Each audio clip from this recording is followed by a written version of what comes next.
Bueno, yo tengo ahora mismo, espérate que lo tengo que calcular, 76 años voy a cumplir.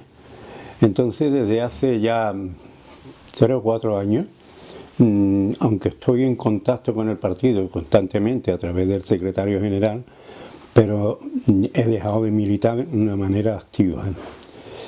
Y en ese contacto que tengo con el secretario general, sí discutimos muchas cosas respecto del partido, de la situación actual, todo esto, y alguna idea pues le estoy dando. No es que sea una idea grande ni nada de esto, pero él me consulta y esa es mi situación con el partido, es decir, contacto directo con el secretario general, pero ya debido a mi edad y a mi situación física también, pues no puedo hacer más cosas. Pues el comunista es ser revolucionario, pensar en que la sociedad en que estamos viviendo no es una sociedad ya deseable y que hay que transformarla. Entonces todo aquel que quiera transformar esa sociedad y piense de una manera científica de cómo hay que hacerlo, leyendo a Carlos Marx, estando en un partido comunista, pues yo creo que es el comunista ideal, el comunista que no se trata de sentirse, sino de actuar como comunista. El sentimiento comunista está muy extendido, pero lamentablemente la militancia es muy corta, ¿no? Yo en la clandestinidad estaba en el Partido Comunista de España.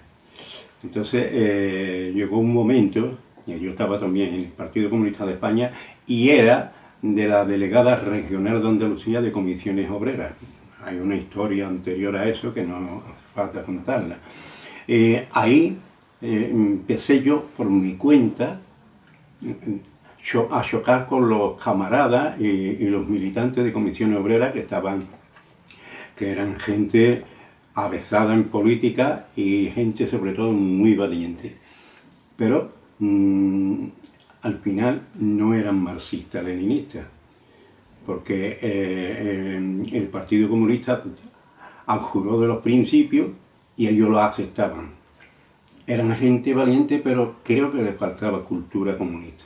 En el momento en que yo me enteré de que Enrique Liste, Luis Balaguer y otros camaradas se habían escindido del PC, pues lo primero que hice es ir a una serie de militantes mayores en aquella época que yo suponía que podía estar en contacto con Enrique Liste.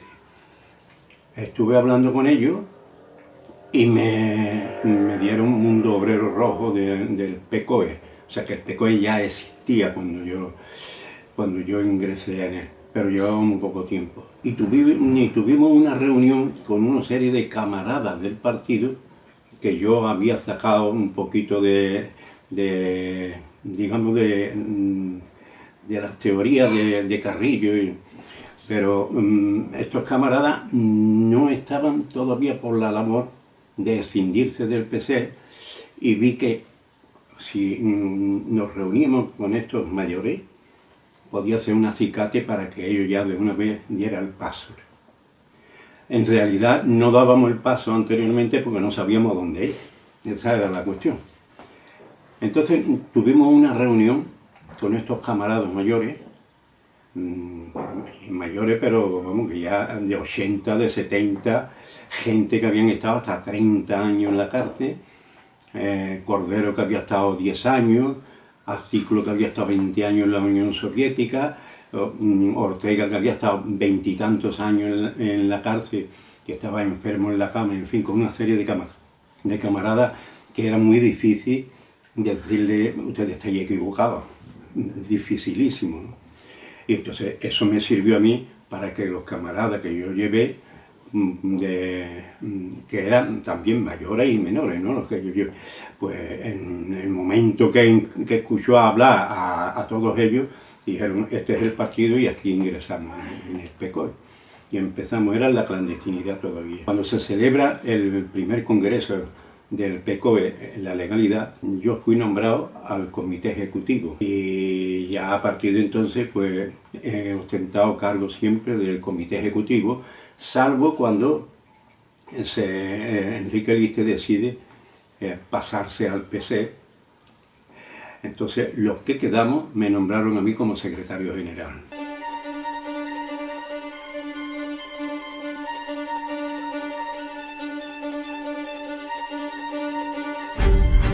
El PCOE, cuando empecé a militar, era un partido muy pequeño porque eran casi todos del exilio, de Francia, de los países socialistas, pero no eran mucha gente, en la realidad no era mucha gente. Y después había algún grupo en Asturias, en Madrid y en Cataluña. Y nosotros nos adherimos a ellos y fue cuando el partido comenzó a subir, pero no porque entráramos nosotros, sino porque ya se daban las condiciones idóneas para que el partido cogiera fuerza, debido a que ya Carrillo se había desentrañado, ya se enmascarado y lógicamente era un caldo de cultivo para que el PCOE subiera hacia arriba. La lástima era el hándicap que teníamos, que aún siendo un partido reconocido como marxista-leninista por los países socialistas, no éramos reconocidos como un partido oficial, y eso mataba mucho, porque se quiera o no, la militancia comunista en España era una militancia pobre de aquí, o sea, no estaba bien preparada y se guiaba exclusivamente por lo que la Unión Soviética dijera. Si la Unión Soviética le daba la oficialidad al PC, el PC era el Partido Comunista, aun sabiendo de que el PC no era comunista. Y había mucha gente en el PC que decía que nosotros llevábamos razón, pero que cuando la Unión Soviética hacía eso es porque no llevábamos razón. O sea, había unas contradicciones enormes. Y a partir de ahí, pues lo que hicimos era ensimismarnos entre nosotros y para fortalecer el partido y hacerlo más grande. Aún así no quedamos, la lucha la teníamos también de cara al exterior, ¿no? En fin, nosotros pues hablábamos con camaradas de Alemania Oriental, en fin, de todos los partidos comunistas que estaban en el poder. Y todos nos daban las palmaditas a la espalda, pero ninguno decía que éramos los que teníamos que ser el partido oficial. Y eso pesaba mucho en la gente. Y esa ha sido nuestra historia, hasta que hubo un momento en que la Unión Soviética ya llega al convencimiento de que con Carrillo no había nada que hacer. Y empieza a tocar sitios y gente de España que estaban en partido para ver quién podía ser el que sustituyera al Partido Comunista de España. A mí no me gusta decirlo, pero hubo un momento en que a mí me llegó un camarada de Bulgaria y me dijo que el movimiento comunista internacional, sobre todo los partidos comunistas que estaban en el poder, habían tenido varias reuniones y habían creído que el PCOE debería de sustituir al Partido Comunista de España. Esto todo es feo, porque así no se tenía que hacer las cosas. Y este hombre me dijo que habían pensado en mí. Yo había ido muchas veces ya en Alemania Oriental, al extranjero, había ido a muchos sitios, ¿no? Y con Enrique Liste. Y me supongo que diría, bueno, pues este es el joven que tiene Enrique Liste como yo que sé qué, y puede ser el que nos valga a nosotros, porque ahí se fijaba no por lo que tú valieras, sino por lo que le podía valer a ellos, ¿no? Y y me dijo el camarada este que habían pensado en que yo fuera el secretario general del PCOE y Enrique Liste el presidente del PCOE, que el caso de Carrillo ya estaba solucionado, ya no querían nada con él y por lo tanto habría que preparar de alguna manera al partido y todo lo que hay alrededor para que se asumiera que el PCOE tenía que ser el nuevo partido, que sustituyeran al PC, en fin, todas estas cosas que no era la primera vez que lo hacían, sino que lo han hecho con mucha gente. Entonces yo no le contesté. Estábamos en un pleno del Comité Central. En ese pleno, pues habían venido gente de fuera, parecía que estaba preparado. Pero no por Enrique Liste, por nosotros, no, sino por la parte de afuera, para que si yo diera el paso, allí mismo, ¡boom!, empezara ya a funcionar como ellos querían que funcionara. Yo no le contesté y en el momento en que pude, me acerqué a Enrique Liste y digo, tengo que hablar contigo. Yo me quedaba casi siempre que iba a Madrid, me quedaba en casa de Enrique Liste. Entonces me dijo, duerme en mi casa y me cuenta lo que sea, porque al verme la cara dice, algo importante tenía que ser. Cuando se lo conté a Enrique Liste dice, no, yo estoy de acuerdo que tú seas el secretario general, pero que yo sea presidente ni que tú seas el secretario general, eso lo tenemos que decidir nosotros. ¿Tú qué le has dicho a él? Digo, yo es que no le he contestado, es que ni le he mirado la cara, y era verdad eso. Aquello sonaba feo, sonaba como una traición que yo tenía que cumplir. Total, y aquello, se acabó aquello, no se le contestó a esta gente, y a los 2 meses aparece la operación PCP, o sea que estaba ya decidido por la Unión Soviética y eso, que había que darle un cambio a lo de Carrillo. Pero aunque ellos digan que Carrillo no es el válido, que Carrillo no debe estar en un partido comunista, que el Partido Comunista no debe ser oficial en el Movimiento Comunista Internacional, pero ellos no podía decir este es y este es y este es. Eso lo tenía que decidir la clase obrera de cada país. Y nosotros le dijimos que no. Y ya a partir de ahí, la verdad que nos afectó. Nos afectó bastante porque ya Enrique Liste, esa es una opinión particular mía, comprendió de que ya el partido no tenía nada que hacer. Enrique Liste ya entendió, dice, si la Unión Soviética ha hecho esta jugada y ahora se vaya a otro lado, es que ya no hay nada que hacer. Pero no había nada que hacer porque la Unión Soviética ayudaba mucho a los partidos y esto, y en aquella época el PC, después el PCP y todo eso, si han existido es a costa del dinero de la Unión Soviética, como muchos partidos que reprobaban a la Unión Soviética, como el partido italiano y otros partidos, recibían dinero. Hay fórmulas que planteaba la Unión Soviética para dar dinero a los partidos, ¿no? No es que le dieran el dinero así. Pero, por ejemplo, en Italia, ¿no? En Italia, pues cuando tenía que comprar zapatos la Unión Soviética en el extranjero, pues el intermediario era el Partido Comunista Italiano. Y entonces le daba dinero de esa manera, cuando no, había otras formas de hacerlo. Total, que una vez que sucedió aquello, ya Enrique Liste pues se vino abajo totalmente. Y ya pues la única salida que él encontraba para seguir existiendo, me vengo a referir, y nutriéndose, porque él no tenía dinero por ningún lado. Y eso lo sabían ellos, los soviéticos lo sabían. Total, que decidió irse al PC.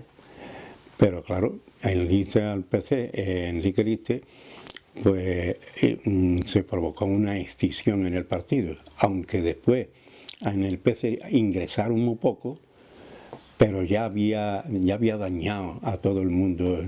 El movimiento comunista internacional en aquella época estaba en una crisis enorme y esa crisis nos la trasladaron también a nosotros. O sea, porque la cuestión en todas partes, que yo iba a discutir con los camaradas de otros países y todo esto, era lo mismo. Sin la Unión Soviética no hay nada que hacer.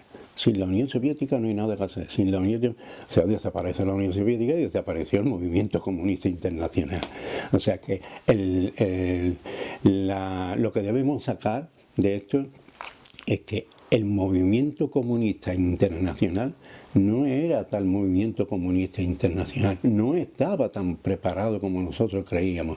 Y solo basta coger el libro ese de la reunión de partidos comunistas de 1969, de partidos comunistas del mundo, y vemos cómo casi todos, pero todos los partidos que se pronuncian ahí, todo, disentían del marxismo-leninismo.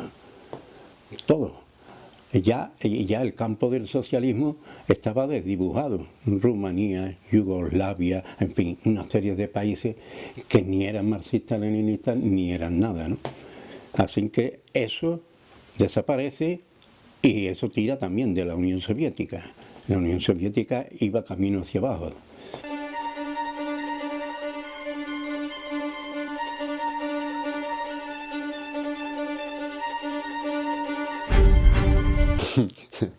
Es difícil. Una revolución en España, no creo, ¿no? Ojalá, aunque te digo una cosa, el mundo se está preparando para eso, ¿eh?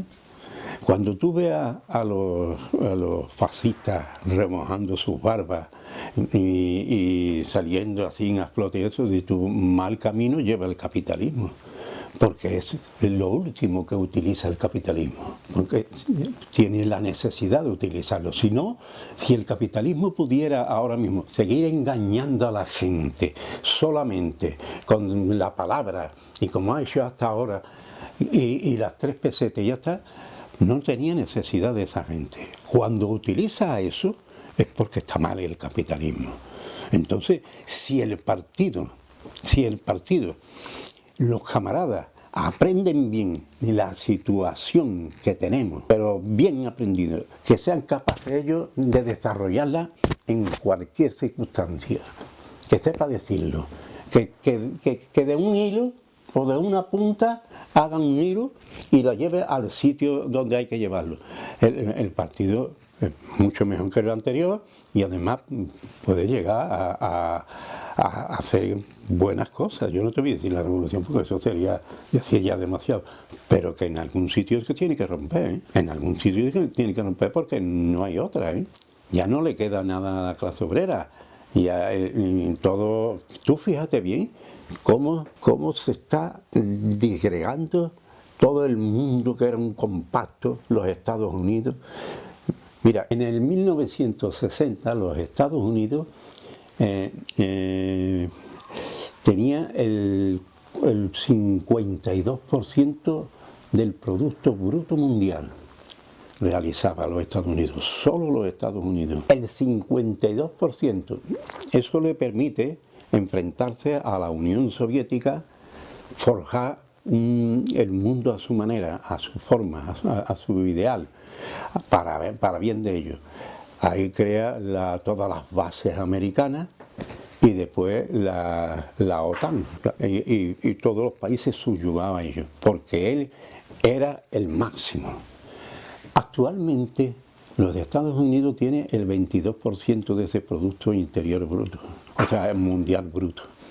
Y China tiene ya el 18% que va para el 19 este año. Pero los Estados Unidos va hacia abajo, debiendo el pueblo 30 billones de dólares, 31,5 lleva ya, lo que debe el pueblo. Y los chinos van hacia arriba. ¿Eso qué quiere decir? Pues que los Estados Unidos ahora está con Europa otra vez recomponiendo lo que ya estaba perdiendo, metiéndola en guerra, porque lo de Ucrania está claro, es la pelea entre Estados Unidos y China, no es otra. Y esa es la realidad. Entonces los Estados Unidos va hacia atrás, pero los Estados Unidos ya tienen miedo de meterse en guerra así como así. ¿Por qué? Porque ya los Estados Unidos no tienen esa fuerza. Tienen mucha fuerza, es un país más fuerte, pero la unión de varios países es más fuerte que él ahora mismo. ¿Qué está pasando con esto? Con este impasse, con esto. Pues que los sudamericanos, los latinoamericanos, se están fortaleciendo y se están desgajando. Si te vas por la parte de África, exactamente igual. Y se van creando distintos grupos en los que los Estados Unidos ahora mismo están cogidos. No puede hacer nada. No se puede meter en esa guerra, porque esa guerra sería mortal para el capitalismo. Esa ahora mismo no, porque él no ha sido tonto, él ha ido uno, después otro, pero así ahora sería su perdición, sería la perdición del capitalismo. Entonces, la situación actual está perfecta para que los países, como he dicho, Venezuela, Uruguay, todos estos países que ahora se están levantando y están, bueno, pues votando a gente de izquierda y eso, lo puedan hacer tranquilamente. Y esos países son ricos también, ¿eh? Pero es que en África los países que habían explotado, los franceses, los americanos y esto, se están levantando, se están haciendo. O sea, quiero decir con esto que el capitalismo se está atomizando. Y si se está atomizando es un momento muy, muy, muy bueno, extraordinario. Porque la división es lo que nos hace falta que... Entonces, la situación actual del mundo es muy diferente a hace 4 o 5 años, pero totalmente diferente. Y va a haber muchísima más guerra. El problema es ese. El problema es ese, que hay una guerra mundial, otra guerra mundial, que ya no son bombas que matan a 3 personas, ya no son balines como tirábamos los chiquillos, ni perdigones, ni nada de eso, ¿eh? Ya ahí se emplearía las bombas atómicas y la humanidad pues está en peligro. Pero el que está en peligro es el capitalismo. El capitalismo está en peligro ahora mismo. Y claro, tienen que surgir en todos los países partidos comunistas que sepan definir la situación y que sepa llevar a la gente. Ahora te voy a hacer yo a ti una pregunta. ¿Qué dice el partido acerca de qué hay que hacer ahora? Todas las revoluciones que se han dado en este mundo, las revoluciones socialistas, han sido extemporáneas. No se daban las condiciones para una revolución socialista. Marx lo decía claro. Marx decía, mientras que las fuerzas productivas de un sistema no se desarrolle al máximo y en vez de ser un acicate para el sistema se convierta en su contrario, hasta entonces no se puede dar la revolución. Lo dice con otras palabras, pero yo te lo he dicho para que lo entiendas. Entonces, las fuerzas productivas no estaban desarrolladas al respecto. Acuérdate de que Lenin decía, la electrificación de Rusia y la existencia de los soviets es el comunismo. ¿Qué estaba diciendo? Estaba diciendo que la revolución, o sea, la electrificación es un avance tecnológico enorme.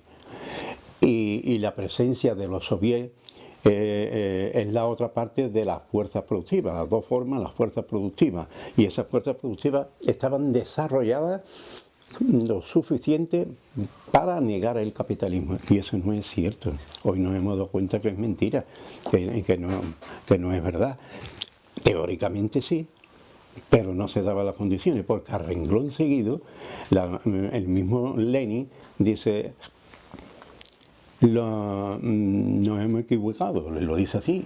Y más adelante dice, si en el año que viene esto no se transforma, nos tenemos que despedir del socialismo. O sea, el socialismo se acaba en la Unión Soviética. La cuestión es que la fuerza productiva, como te he dicho, tiene que chocar con el sistema que la ha creado. Esa fuerza productiva es la evolución técnica, los instrumentos de producción y el trabajador. Esas son las fuerzas productivas. Cuando el trabajador, a nivel de preparación cultural y a nivel de conciencia, y la fuerza y la técnica esté tan avanzada que lo que hace es, en vez de alimentar el capitalismo, lo que hace es que el capitalismo empieza a retroceder por culpa de ella, entonces ¿cuándo se tiene que hacer la revolución?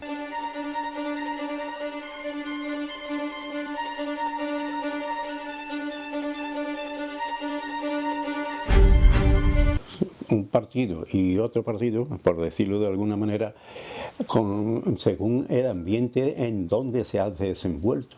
Nosotros nos desenvolvimos en un ambiente de que estábamos en construcciones aeronáuticas, fábricas de contadores, en astilleros, en fin, en todos los núcleos hechos de grandes trabajadores, de grandes cantidades de trabajadores, ahí estábamos nosotros.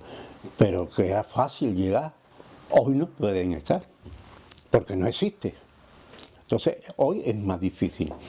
Pero hoy es más difícil también porque estamos en el periodo de transición de comprender cómo es la situación antigua y cómo es la situación actual, que lo hemos tratado ahora mismo. Ha cambiado totalmente. Entonces, yo no puedo medir cuál es más eficaz y cuál es el menos eficaz.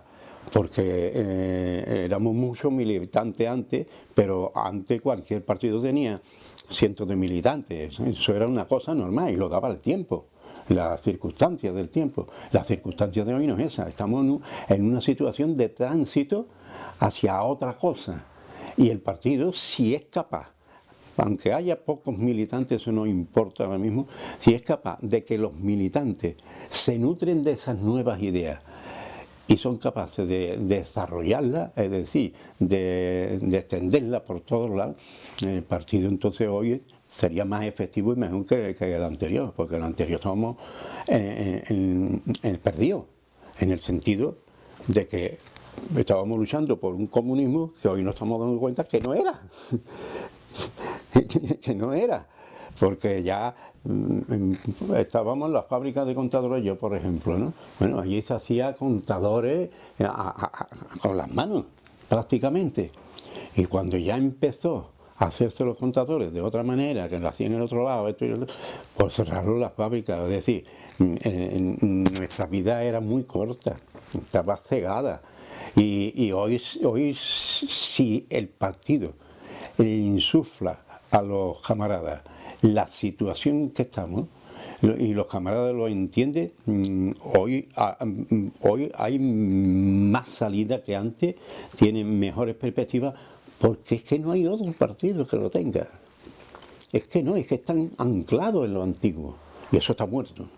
A mí que no me vengan contando tonterías de Lenin, de Stalin, de esto, sino a lo de ahora. O sea, a mí me pueden hablar de Lenin, de Stalin, lo que tú quieras, pero no decir, hay que hacer lo que hizo Stalin, hay que hacer lo que hizo Lenin, pero si no es lo mismo, si es totalmente opuesto. Entonces, el partido no te lo puede decir si es mejor o peor. Si se ha amordado a las nuevas circunstancias y los camaradas son conscientes de eso, ahora lo que hay que hacer es qué hacer en estas nuevas circunstancias. Ya sabemos cuáles son las circunstancias. Ahora, ¿qué hay que hacer? Y ahí es donde hay que pelear mentalmente. Ahí es donde hay que definirse. Porque tú no puedes hacer lo mismo que hacíamos antes. Porque es que lo de antes ya no existe. Ya no existe. Entonces, el partido será mejor o peor, si tú quieres, porque tenga más o menos militantes, pero eso no es nada. Eso no me dice a mí nada. El partido será mejor si el partido entiende, cada militante, en qué situación está viviendo el pueblo, en qué situación estamos ahora mismo y qué hay que hacer. Ya vendrá la práctica. Pero primero que aprenda eso. Una vez aprendido eso, el partido es mejor que el anterior. Si es que es por ley natural. Es que nosotros íbamos ciegos. Ahora nos damos cuenta de que íbamos ciegos.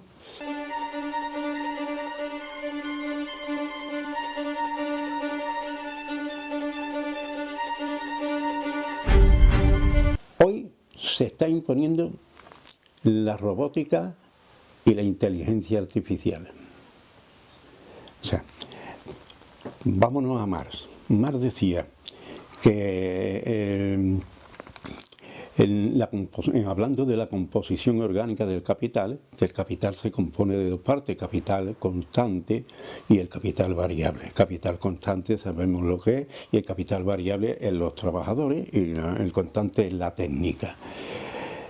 La técnica ha ido avanzando, pero conforme avance la técnica, o sea, el capital constante, el capital variable se va mermando, así paulatinamente. Hasta ahora, tanto el capital variable y el capital constante se han encontrado y han ido en el mismo camino, porque si en tu centro de trabajo ha habido alguna innovación, necesitaba esa innovación de que tú estuvieras allí con esa innovación. Y iba tú avanzando y la innovación técnica también iba avanzando, pero no se excluían una a la otra.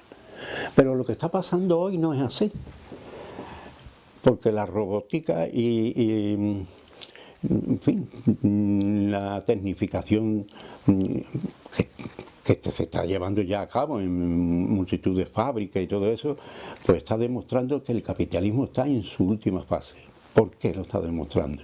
Mira, en los Estados Unidos hay grandes extensiones de tierra en la que el cultivo, todo el proceso que se hace en el campo e incluso de llevar la mercancía al lugar para vender, todo está automatizado. No interviene el hombre para nada. No interviene el hombre para nada. Si la técnica avanza de esa forma, cada vez habrá muchísimo más gente parada, pero sin encontrar trabajo. ¿Qué quiere decir eso? Pues que estos señores con la técnica avanzada tienen menos plusvalía, porque hay menos trabajadores que explotan. Pero a la par, todos esos trabajadores no pueden comprar las mercancías que produce esto. O sea, y en ese estado estamos ahora mismo. Así, llegará un momento en los mismos ¿cómo se llama? Intelectuales capitalistas actualmente lo están diciendo, que de aquí a 6 o 7 años el capitalismo que conocemos desaparecerá, porque no son capaces de decir que va a desaparecer del todo, pero que no tiene salida el capitalismo. Si avanza tanto la técnica, retrocede la mano de obra. Y si retrocede la mano de obra, ya lo hemos dicho, no hay plusvalía y no hay compradores. Es la perdición del capitalismo. Entonces sí, vamos, te iba a decir, se da la revolución, se tiene que dar la revolución. No, la revolución se está dando ya. Hoy en día ya ha comenzado la revolución socialista. ¿Por qué? Porque estamos hablando de que las fuerzas productivas son las que chocan con las relaciones de producción. Y la técnica es parte de la fuerza productiva. Ahora, la que se tiene que encajar ahí es la otra parte de la fuerza productiva, que es el trabajador. Pero el trabajador hoy va avanzando también. Ya no en mi época, que éramos todos analfabetos. Ya eso no es así, ya hay parados que son ingenieros, hay una pléyade de trabajadores enorme que están muy bien preparados y cada vez se irá preparando más. ¿Sí? La revolución ha comenzado. Eso es lo que hay que darse cuenta, que ha comenzado. En la revolución no la tiene por qué comenzar primero la parte de la fuerza productiva, que es la trabajadora, sino la técnica. La técnica es la que manda ahí. Y esta ha comenzado a andar. Esta ya está diciéndole al burgués que yo voy en contra tuya. Ahora, el partido tiene la obligación de decirle a los trabajadores cómo está el momento. Es dificilillo de explicar eso, pero esa es la cuestión. ¿Cómo está el momento? Y que los trabajadores se unan a ese proceso revolucionario. La revolución no es las armas, la revolución son cambios cualitativos. Esa es la revolución. Las armas es una parte de la revolución, pero que la revolución ha comenzado en la época de Stalin, en la época de Lenin, en la época de Carlos Marx. Eso no existía. Carlos Marx fue el que dijo eso y ese era bendito. Pero los otros hicieron la revolución extemporánea, fuera de lugar, de tiempo, vamos.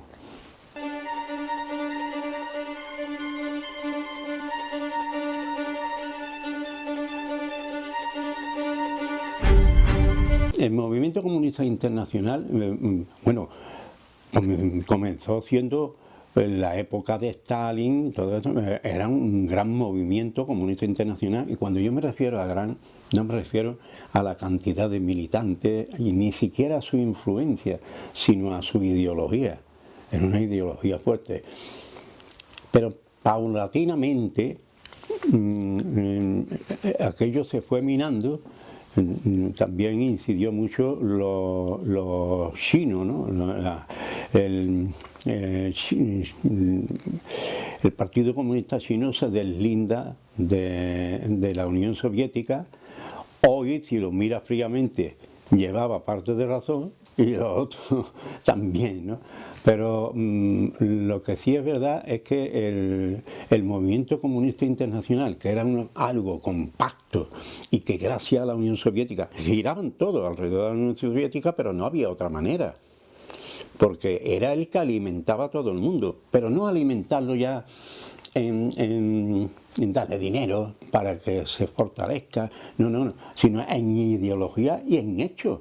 La Unión Soviética, gracias a la Unión Soviética, Vietnam, Corea, en fin, todos los países que hoy ya muchos han desaparecido del campo del socialismo, pero todos los países que arribaron hacia el socialismo, todos fueron ayudados por la Unión Soviética, pero en todos los terrenos. Eso no se puede olvidar. La Unión Soviética fue clave ahí. Y claro, después ya de la muerte de Stalin y eso, pues se cambió bastante hasta que ha llegado lo que ha llegado.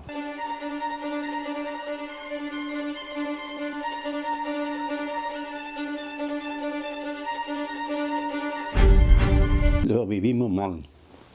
Lo vivimos mal porque nosotros teníamos una lucha precisamente aquí muy fuerte, ideológicamente, contra el carrillismo, y además nos apoyábamos en las tesis de la Unión Soviética y todo esto. Y al desaparecer la Unión Soviética, a nosotros se nos da un palo enorme. A nosotros y a todo el movimiento comunista internacional. A partir de entonces es cuando salen muchos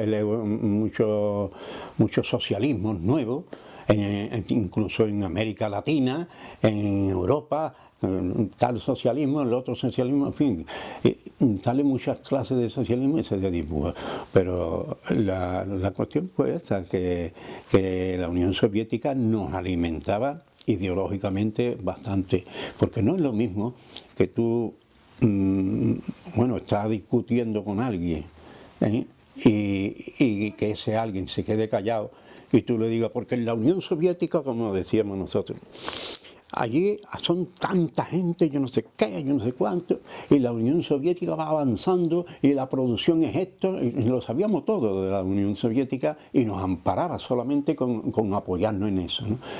A que muera la Unión Soviética y empiecen a decir, eso es lo que tú decías, pero ya está, eso acabó con mucho.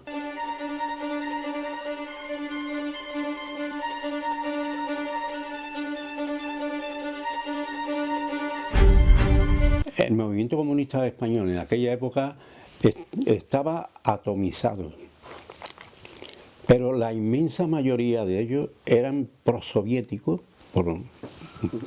o eran prosoviéticos o eurocomunistas en aquella época, ¿no? Pero la inmensa mayoría eran prosoviéticos, pero divididos entre sí. Pero tenían el mismo objetivo. Y además entre uno y otro, pues aunque eran pequeños, pero tenía cierta incidencia entre los trabajadores, entre el pueblo, ¿no? Que se ha ido perdiendo paulatinamente. Se ha llegado el momento en que se ha perdido casi totalmente y entonces nos encontramos con otro movimiento comunista. Menos partidos, pero también divididos, pero además en aquella época, aunque estábamos divididos, si mira bien, algunas veces eran matices, por matices. Hoy no, hoy uno va por un lado, otro va por el otro, todavía sigue existiendo una división que antes existía, pero que era lógica, que eran los trotskistas, los estalinistas, los istas, pero porque existía todavía aquella gente, pero hoy no se dan las condiciones para que exista el trotskismo, el estalinismo, eso es irreal. Eso quiere decir que el movimiento comunista internacional y el movimiento comunista español, porque es lo mismo, no ha avanzado. Ha avanzado muy poco en el aspecto psicológico y en el aspecto ideal. Ha avanzado poquísimo. Vamos a ver, en una etapa que ya describe Marx, que es la última del capitalismo, que es cuando la técnica avanza de tal manera que en vez de animar a la economía burguesa, lo que hace es que la frena y que va en contra de los intereses propios de los capitalistas, pero que se ven forzados a tener esa maquinaria.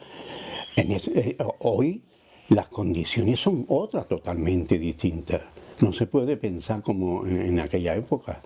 Aquello hay que desterrarlo ya. Aquello es algo para estudiarlo y si lo estudia bien, dice tú, bueno, pues tenían que caer aquellos partidos.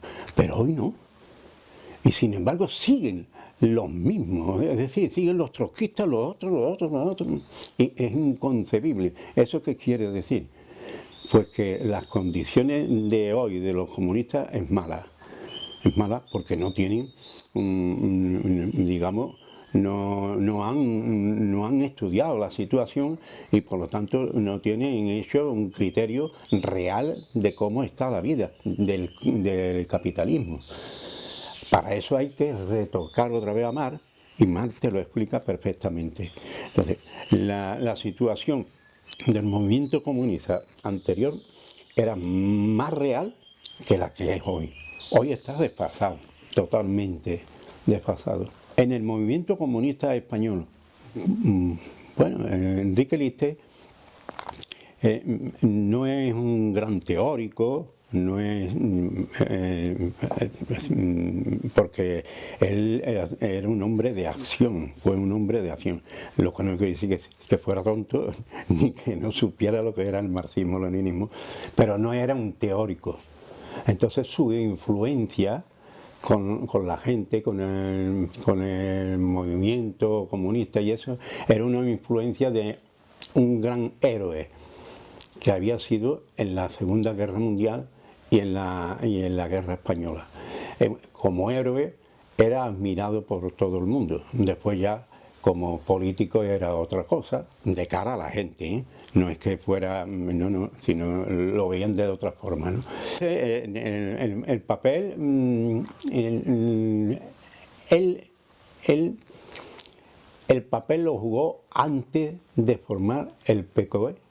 Él ya estaba jugando su papel de cara en el Partido Comunista de España, de cara a intentar de desplazar, digamos, pues no él, sino mucha élite del partido, de desplazar a Santiago Carrillo.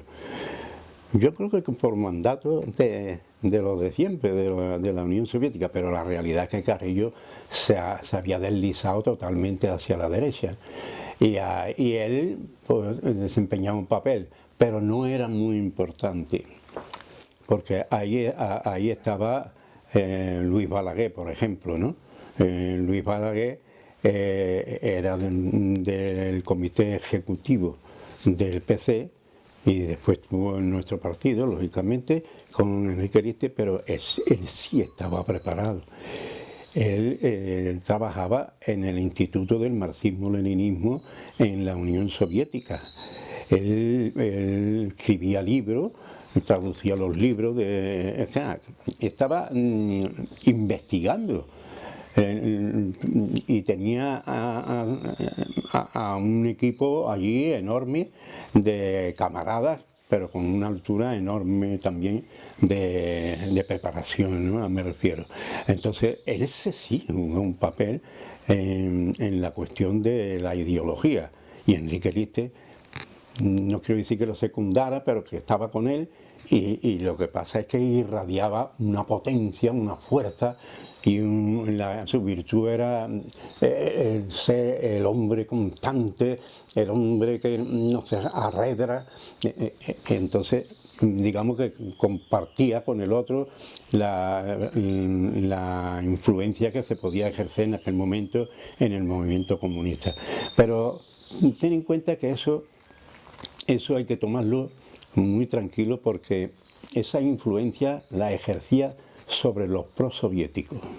Pero el movimiento comunista ya estábamos atomizados, ya el prosovietismo era lo más fuerte, pero después el trotskismo había 6 o 7 partidos, maoísta había 10 o 12, y del otro, y contra esa gente no había ninguna influencia real.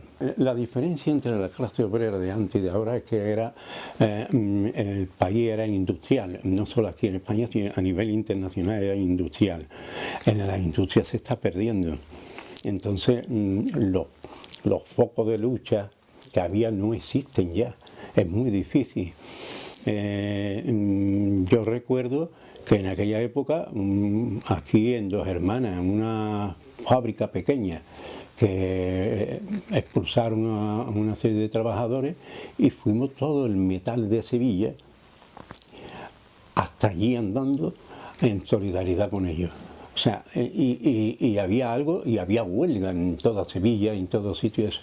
Quiero decir que eran mejores condiciones cuando existía la industria que ahora. Ahora está más atomizada y está de distinta manera, y cada vez será peor. Eso no significa que se pierdan las condiciones para hacer la revolución, es todo lo contrario. Eso, si queréis, ahora os lo explico, pero estamos ahora en mejores condiciones para la revolución socialista que en aquella época, que había huelga todos los días. Cuando entré a militar, me cambió totalmente. Yo tenía una fe ciega en la lucha, y eso me alimentaba. O sea, y después a mí me dio por estudiar el marxismo-leninismo, tuve buenos maestros y lógicamente yo vivía para eso. Yo dormía y cada sueño hacía una revolución. Estaba así, estaba cogido, que yo no sé si era su gestión ya, pero para mí ha sido extraordinario, ¿no? Mi vida en el partido, sobre todo, ¿no? Tanto en el partido como cuando estaba en el PC, porque en el PC también tenía muy buena gente y teníamos una ilusión grandísima, ¿no? Y aparte de la ilusión es que se movían la gente, y entonces esa ilusión se transformaba en una necesidad mayor, porque decíamos que ese era el camino y estaba cerca la explosión. Y a mí me ha dado bastante, porque he conocido mucha gente, me han conocido también, he convivido, he sabido lo que es la bravura de un militante, porque a pesar de que yo disentía con la gente de comisiones obreras, ten en cuenta que todos mis compañeros de del Comité Regional de Comisiones Obreras, la delegada, entonces se llamaba Delegada Regional de Comisiones Obreras, todos habían estado en la cárcel, todos habían sufrido palizas, todos, y tenían un vigor y una fuerza enorme, y eso te lo transmite, no es lo mismo que ahora. Ahora no hay esa lucha, entonces no hay una transmisión ahí de fuerza, de gente que son indomables. Eso no existe ahora mismo. Existe, aunque interiormente sí lo sea, pero no se puede manifestar porque no está la vida como estaba antes. Antes la policía llegaba y en la calle te pegaban una paliza. Yo me he escapado con otros camaradas, precisamente los de Comisiones Obreras, que estábamos en el autobús y dice, ahí está fulano de tal, de la policía, es que no me acuerdo ya de los nombres de los tipos eso. Y teníamos que salir corriendo, no me paraba el autobús, teníamos que salir corriendo porque allí mismo te metía como te sacaba la pistola y te metía con un palo, con algo, era criminal, es decir, era otra vida. Entonces tú estabas siempre luchando contra una adversidad enorme. Hoy, ¿qué es lo que hay? Decirme ustedes que sois más jóvenes, no existe eso. Eso no existe. Y no quiero decir que haya que volver a lo de antes, sino que hay que buscar las fórmulas para que la gente se yergue. La gente está muy enervada, está muy apocada. Y se reúne todos los requisitos, que se ha perdido primero las grandes industrias. Sevilla tenía un metal que era de 200.000 trabajadores. Solo astilleros en cualquier momento tenía 5 o 6.000 trabajadores. Entonces salta la chispa y aquello era una revolución. Los patronos casi siempre, esperarse, vamos a discutir, porque era enorme. Hoy no se puede hacer eso. Así que ha cambiado bastante.